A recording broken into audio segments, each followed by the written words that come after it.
even over the last year and a half, we've been doing quite a bit.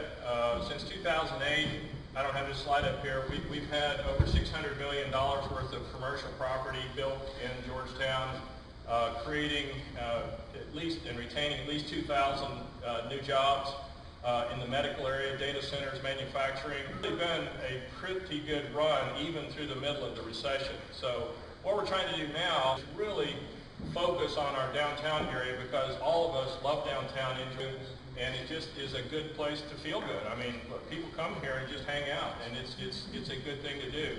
But we do have some buildings available, some properties available, but we are working on getting a bigger budget for the promotion of downtown. That's in the works.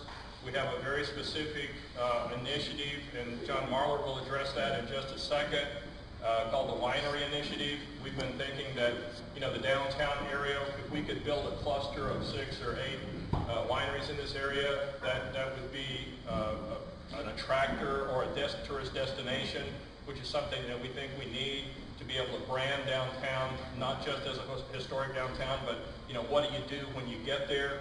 So there's a lot of things that are going on. There's a lot of investment and effort made by the city and the county and our other partners in the community.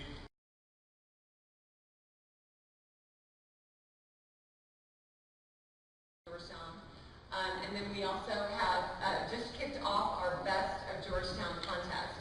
It's not a new idea, but it's a fun way to get people to talk about what their recommendations are of the best in Georgetown.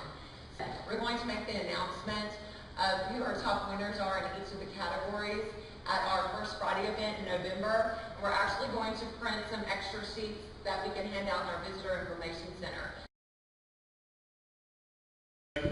Hopefully in a year I'll be able to welcome you to the Texas Authentic Wine Center of Texas.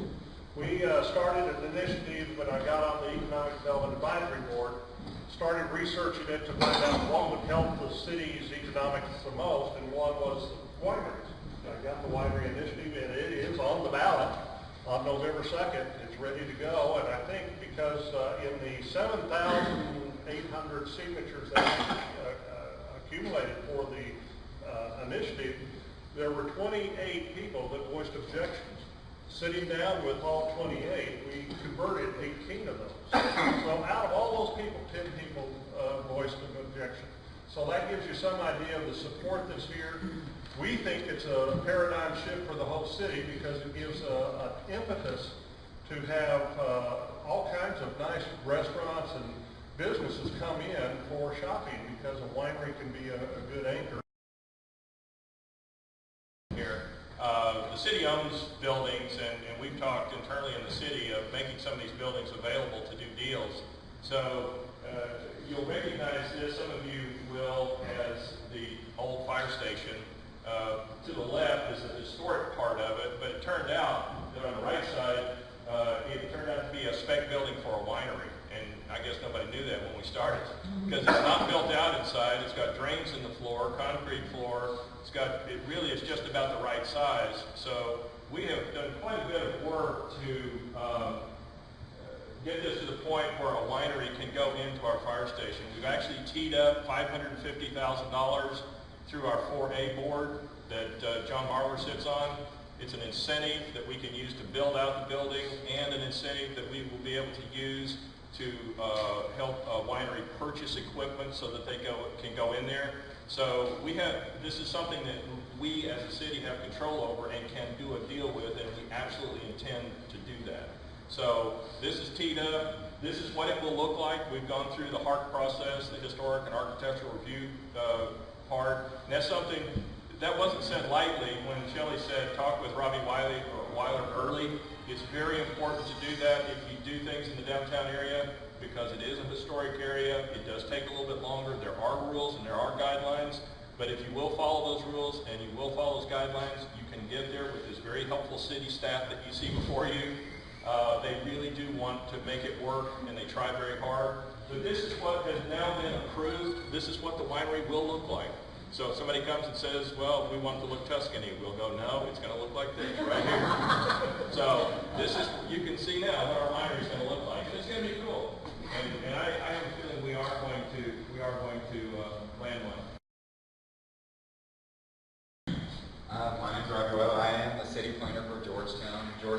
fortunate enough to have somebody who does special education in the downtown area, because the area you're in right now is what I consider it's a priceless jewel for Georgetown, something you cannot replace, something you cannot just build up from the ground. So Georgetown has a set of documents and individuals who actually help protect, not only preserve, but they actually help plan and progress the downtown area. We have what Mark was talking about, the design guidelines, that are a group of guidelines that help, plan the city, because we have a great mix of both historic and new buildings, ranging from 100 years old to just recently a few years old. We have Tamara Plus, so we have a great mix of buildings. But one thing you notice is that they all kind of tie into each other. We want connectivity. We want all of these buildings, all of these blocks. We have how many blocks? 40-something blocks in our downtown area. Not all of that is historic. So when you have a lot of these newer projects coming in, we want them all the time because we want our downtown to look great. One thing that we do have that's fortunate is we have a courthouse view protection, which is if you drive along I-35, you're always going to see that dome because we do have a protection corridor. And that's all tied into our ordinances, our downtown master plan, and our guidelines.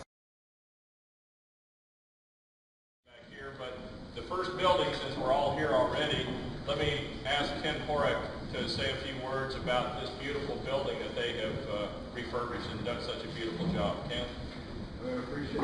Thank everybody for coming out. We just basically have completed the two buildings. We have a tenant moving in next door.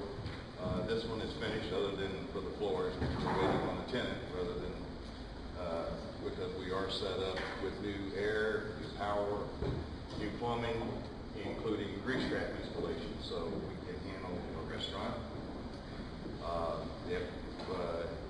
If they come in, this building is just under 3,000 square feet. We have alley access, large doors, and we're set up, of course, with the automatic openers and so forth, so we are accessible. Both fronts here.